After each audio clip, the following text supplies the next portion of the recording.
오늘은 이제 첫 번째 시간인데 기독교 기초교리라는 게 뭐냐, 그리고 우리가 이 지금 공부를 해야 되는 어떤 당위성을 함께 좀 나눠보려고 하고요. 어떤 형식으로 우리가 배우게 될 것이냐, 이런 이야기들을 한번 나눠보려고 해요. 오늘은 편하게 한번 들으시면서 우리가 기초 성경의 교리들을 내 신앙 안에 정립시키는 게 중요하겠구나 라는 걸 오늘 배워가는 시간이 되면 좋겠습니다. 제가 이 책을 소개하면서 좀 시작해 볼까 하는데요. 이 책은 한국교회 2020-2040 미래지도라는 책인데, 이분이 최윤식 박사님이라고 하시는 분인데, 사실은 신학을 하셨던 분이에요. 근데 특별히 하나님께 사명을 주셔가지고 그 미래학이라는, 조금 생소하실 수 있는데, 미래학이라고 하는 거를 이제 시카고 대학에서 공부를 하시고 들어오셔서 기독교계뿐만 아니라 사회 전반적인 부분에 있어서 여러 가지 것들을 강의하시고 다니시는 분이에요. 실제로 이분이 2008년도에 이미 3D TV라든지 증강현실, 또 뭐 홀로그램, 지금 유행하기 시작하고 개발되기 시작하는 것들에 대한 단계적인 변화를 미리 예측하셨던 분이기도 해요. 그래서 지금 정부, 국가, 뭐 국내 기업을 대상으로 해가지고 자문활동을 활발하게 하고 계신 분인데, 이분이 한국교회 미래에 관하여서도 같은 방식으로 모니터링을 했어요. 그랬더니 이제 다소 충격적인 결과가 예측되었다고 하는 겁니다. 사실 우리 한국 교회사를 볼 때 전 세계 교계에서 유례를 찾아볼 수 없는 부흥을 경험한 것이 우리 한국교회인데, 여러분도 잘 아시겠지만 1990년대부터 해서 쇠퇴기에 접어들었어요. 뭐 예전 자료긴 하지만 2005년에 조사했을 때만 해도 저희가 870만이라고 했었습니다. 기독교인들이. 말이 870만이지 이단들까지 계산한 거니까 실제로는 한 600, 700만 정도였을 것이고, 그런데 이 미래학자가 봤을 때 기독 인구 감소율, 그러니까 기독교 인구가 지금 줄어들고 있는 거하고, 그 다음에 출산율, 그 다음에 기독교 이미지 실추라고 하는 부분과 성도의 이동이라는 이런 연관성들을 다 연구해가지고 낸 결과가 40년이 지나면 지금의 기독교 인구가 반토막이 날 가능성이 높다고 예측을 했어요.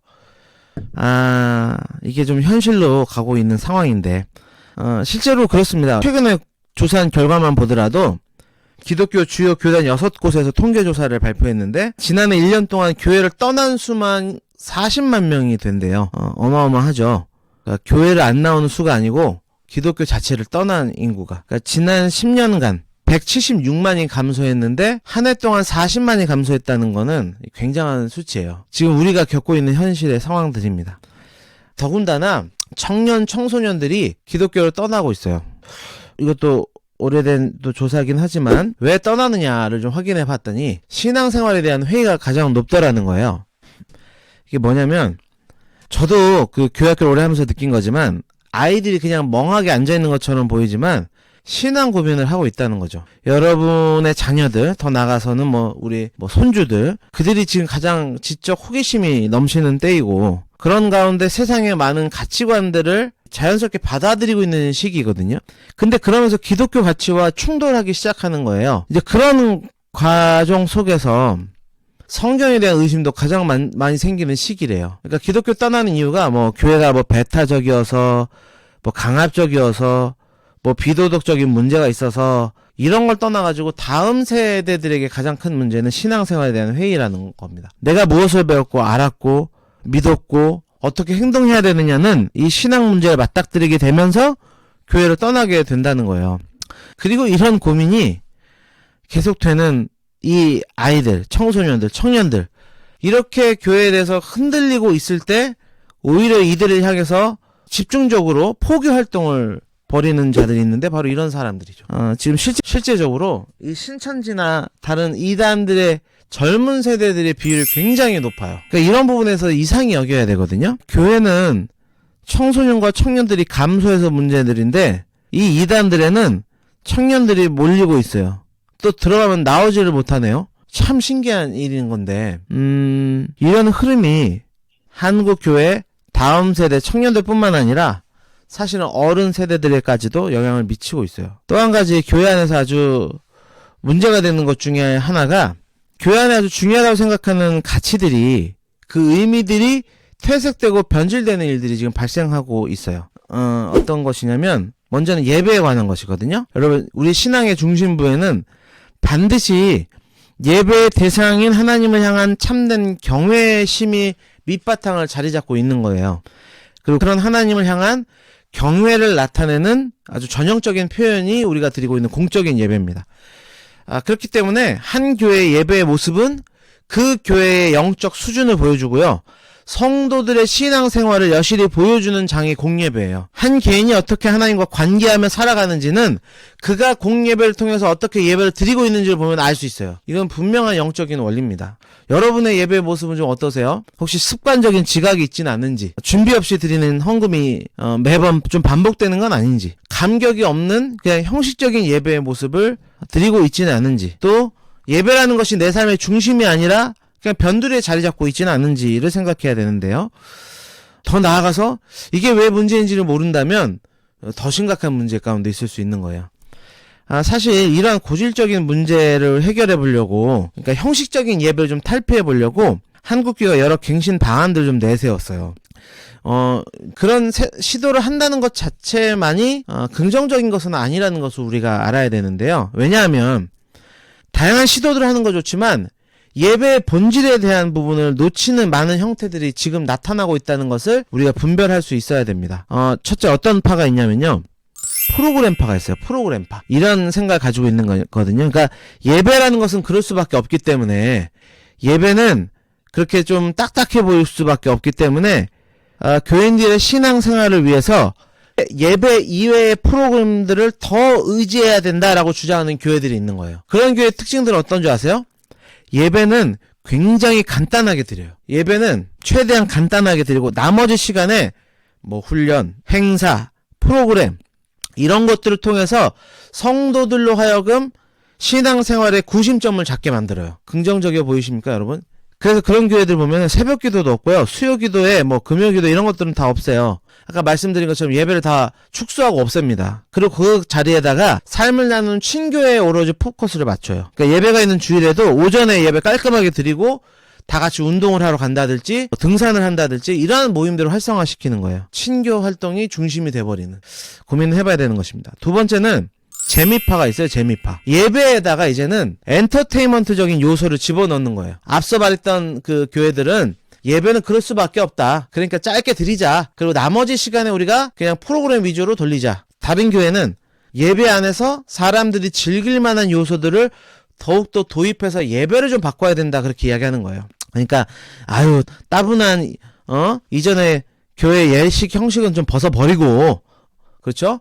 사람들의 흥미를 끌 수 있는 요소들을 도입하자. 이렇게 하는 거야. 그래서 사도신경이다, 뭐 주기도문이다, 뭐 이거 다 아는데 뭐 굳이 또 이걸 외우냐? 없애버리자. 고리타분한 찬송가 그거 왜 부르냐? 없애버리자. 요즘 스타일에 맞게 좀 바꿔 부르자. 또 참회 기도 이건 뭐야? 안 그래도 한 주간 바쁘게 살다 온 사람들 무슨 참회 기도까지 시켜? 그냥 편하게 즐겁게 박수 치면서 예배 시작하면 좋지. 뭐 그런 것까지 해야 돼. 그러면서 그 빈자리에다가 현대풍의 음악들, 영상들, 미디어들, 딱딱한 강단 대신에 공연장으로 바꿔버리고요. 심지어 어떤 교회까지도 봤냐면 토크쇼를 진행하면서 그것을 예배라고 하는 것을 봤어요. 그냥 우리 TV 보면 나오는 토크쇼 형식으로 목사님 한 분 모셔놓고 대화 나누면서 이거를 예배라고 주장하면서 그렇게 하는 모습들을 보게 됩니다. 사실 이게 왜 문제인지라고 생각하는 사람들도 많을 거예요. 다시 말씀드리지만 저는 이런 외부 프로그램이 잘못되었다고 이야기하는 건 아니에요. 우리 교회도 뭐 우쿨렐레 모임도 있고 뭐 등산 모임도 있고 다 있어요. 그 모임 자체가 잘못된 건 아닙니다. 그런데 제가 주장하고 싶은 것은 친교 프로그램은 친교 프로그램답게, 오늘처럼 교육할 때는 교육답게 교육을 하고 전도를 하기 위해서는 전도를 하고 그런 목적에 부합된 형식으로 진행을 하면 되는데, 예배를 그것을 대체한다는 건 문제가 있다는 것이죠. 예배가 무엇입니까, 여러분? 예배가 사람들의 흥미와 재미를 위한 것입니까? 아주 근본적인 본질에서부터 이미 뒤틀려진 거예요. 예배는 사람들의 흥미와 재미를 위한 시간이 절대 아니에요. 예배의 단어의 정의가 무엇입니까? 절하다 엎드리다예요. 절하다 엎드리다예요. 저는 한국교회 이런 하나님에 대한 경외함들이 무너지는 게 가장 큰 문제의 핵심이다라고 생각을 합니다. 아니 심지어 그 아무것도 아닌 그 우상에 대해서도 그렇게 하는데 살아계시고 역사하시고 천지를 창조하시고 위대하시고 완전하신 하나님 앞에 이 경외함에 엎드려지고 낮아짐의 그런 태도들이 예배 가운데 많이 무너진 게 참 안타까운 것 같아요. 그런 기본적인 예배마저도 상실되고 있는 이때 그분을 경외한 예배, 그것을 향한 추구가 필요한 것이지 그 자리를 사람들의 입맛에 맞게 바꾸어 버리는 것이 본질이 아니다. 그렇게 예배라고 하는 부분에 있어서도 여러 고민들을 가지고 있는 것이 지금의 상황이 아닌가 싶어요. 저 예배부터 다루는 것은 예배가 시작이요, 예배가 신앙의 구심점이기 때문이에요. 예배 안에서 그런 본질에 대한 문제가 무너지기 시작하면 반드시 어디로 나아가게 되느냐? 삶의 문제를 동반하게 되어 있어요. 예배는 삶과 분리될 수가 없어요. 아까 말씀드렸던 것처럼 공예배의 나의 자세를 보면 삶의 예배가 어떻게 드려지고 있는지가 그 1시간 안에 다 보이게 되어 있어요. 그건 당연한 원리입니다. 당연한 원리예요.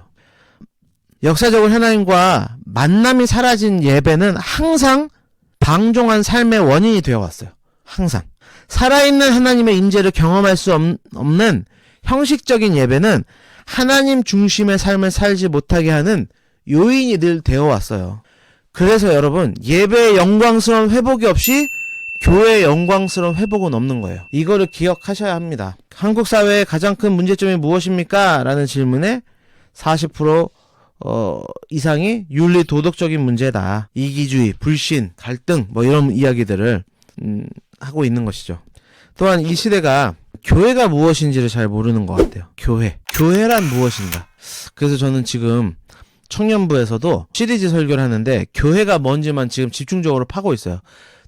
여러분 이 사진을 보면 예배를 다 잘 드리는 것 같죠? 손 들고 어마어마한 수가 모였죠?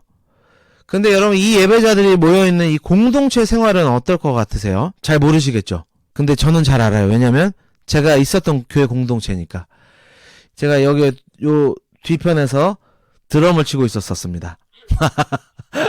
찬양 사역을 여기서 했었었는데 이 공동체 외형적으로만 보면 되게 화려해 보이고 굉장히 인원이 많아 보이지만 사실 밀물처럼 들어와서 썰물처럼 다 빠져나가는 게 이 예배예요. 이거는 공동체예요. 각 개별로 존재하지만 하나님께서 교회로 모이라고 하신 것은 공동체를 이루라고. 그쵸? 여기 와서 예배만 소비하다가 그냥 가버리는 게 아니라 함께 모이고 하나 되라고 이걸 만드셨는데 여기에서 헌신하고 봉사하고 헌금하고 교제하는 사람들은 이 앞에 이 두 줄밖에 없어요. 거의 대부분은 예배만 드리다 가요. 쉽게 말해서 예배를 소비하고 가는 것입니다. 신앙은 개별적인 것이다 라고 주장하면서 그게 신앙생활의 전부라고 생각한다고요. 교회가 뭔지 모르는 거예요. 교회론이 무너져 있는 것입니다. 이런 중요한 가치들, 아까 뭐 예배, 삶의 예배, 또 뭐 교회, 또 더 나아가서 헌금은 무엇이냐, 기도는 무엇이냐, 이런 기본적인 내용들이 무너지면 여러 다양한 문제들 발생할 수밖에 없는 것이고, 이런 게 바로 세워지지 않으면 합리적인 사고, 그걸 최선의 선택으로 여기게 돼요. 하나님이 어떤 걸 원하시느냐가 아니라 내가 생각하는 합리적 사고, 내가 생각하는 편리와 편의를 따라 신앙생활을 할 수밖에 없어요. 이 외에도 하나님이 누구신가, 예수님이 누구신가, 나는 구원을 받았는가, 이런 문제들에 대해서 흔들리기 시작하면 신앙이 전체가 흔들리게 되는 겁니다.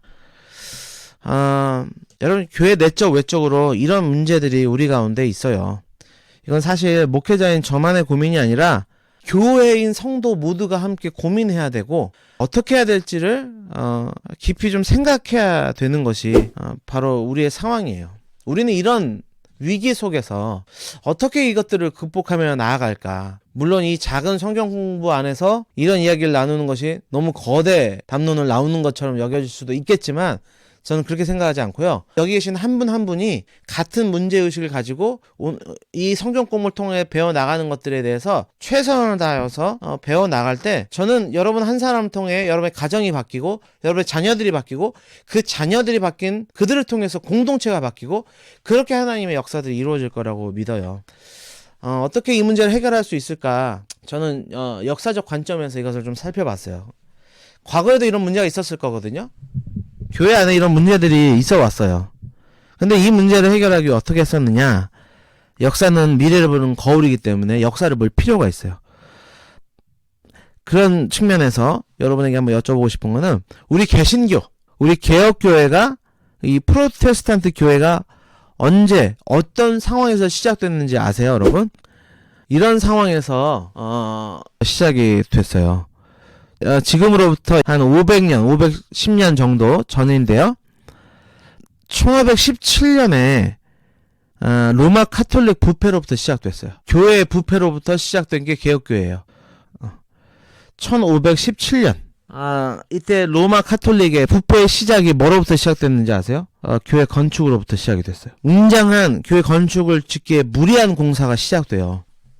여러분, 무리하게 건축을 하다 보면은 어떤 문제가 발생할까요? 당연히 재정의 문제가 발생하겠죠. 그럼 그 재정을 충당하기 위해서 어떻게 해야 돼요? 성도들의 돈을 낼 수 있도록 만들어야 되겠죠. 그래서 그 물질을 충당하기 위해 비성경적인 것이 만들어졌는데 그게 뭐냐면 면죄부예요. 면죄부. 그리고 그것을 합리화시키기 위해서 교황의 말을 신성화시켜야 됐어요. 그래서 로마 카톨릭은 교황의 말은 곧 하나님의 말이다. 이런 교황 무호소를 주장하기 시작합니다. 그때부터 해서 마틴 루터라는 사제가 이 잘못된 부분을 이야기하고 그것이 관철되지 않자 잘 아시는 것처럼 1517년에 10월 31일이에요. 10월 31일 비텐베르크 성당 정문에다가 95개의 조항으로 해서 반박문을 게시했죠. 그럼으로부터 본격적인 종교개혁이 시작되었어요. 그게 우리 개혁교회의 시작입니다. 그런데 이 종교개혁 성질이 처음부터 로마 카톨릭과 완전히 분리되어 있지 않았어요. 95개 조항의 문제들을 인정하고 해결되기만 하면 얼마든지 로마 카톨릭의 전통을 따르려고 했거든요. 미사도 드리고 성례들 다 행했어요. 카톨릭에서 행하는 것들을.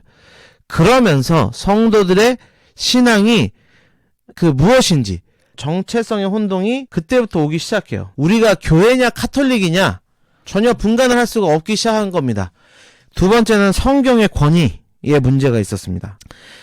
여러분 외경이라고 들어보셨죠? 위경 이런 거 들어보셨어요? 예, 그쵸. 외경, 위경 이런 걸 좀 들어보셨을 텐데 이런 책들도 성경의 권위를 두고 믿어요. 로마 카톨릭이 지금 그렇고요. 그러면서 5대 솔라라고 해요. 그게 뭐냐면 오직 예수, 오직 하나님께 영광, 오직 믿음 이러한 5가지를 주창하면서 개혁교회가 뛰쳐나오게 된 건데 그 중에 한 가지가 오직 성경이에요. 성경만이 무한 하나님의 말씀이지 다른 것은 아니다. 지금 시대도 동일한 흐름이에요. 성경의 권위를 어떻게 떨어뜨리냐면 외부에서는 절대 진리를 거부하는 이런 시대적 사조를 포스트 모더니즘이라고 합니다. 그런 사회의 영향이 교회 안으로 들어와요. 포스트 모더니즘이 뭐냐? 한마디로 정의하자면 절대 진리는 없다를 주창하는 거예요. 성경이 하나님 말씀이고 신적 계시라는 사실을 우리는 믿습니다. 여러분 믿으신가요? 믿으시죠? 그래서 이 말씀은 절대적이라고 믿는 것입니다. 말씀대로 사는 것이 하나님의 뜻이라는 것을 믿어요.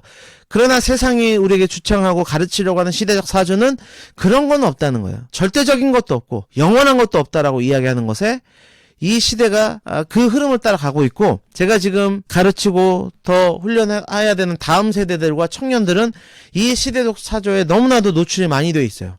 그래서 같이 성경 공부를 하고 말씀을 전해도 그들이 가지고 있는 선 이해와 사상적 배경이 다르기 때문에 말씀을 증거하는 게 참으로 어렵다는 것을 느끼게 됩니다. 또 교회 내부적으로도 어떤 문제가 있냐면 구약의 말씀은 율법주의라고 단순한 등식을 세워놓고 도덕법을 가르치지 않아요. 도덕법이 무엇입니까? 10계명이죠. 10계명에 대한 말씀들을 가르치질 않아요.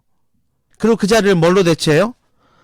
앞서 이야기했던 것처럼 사람들이 불편하지 않도록 듣기 좋아하는 이야기들로 강단이 틀어지고 있는 거예요. 아닌 건 아니라고 이야기해줘야 되는데 강단에서 진리의 말씀을 선포하는 것 것들이 많이 퇴색된 시대를 살아가고 있어요. 세 번째, 예식을 구원의 방편으로 생각하는 문제, 성례의 문제. 가톨릭은 칠성례라고 해요. 칠성례. 그들은 실성례를 행해야만 구원을 받는다고 이야기를 하거든요. 그러나 여러분, 개혁교회는 두 가지 성례만 우리는 따르고 해요. 그게 뭐죠? 세례와 성찬. 세례와 성찬만 우리는 지켜 행하고 따라요. 왜요?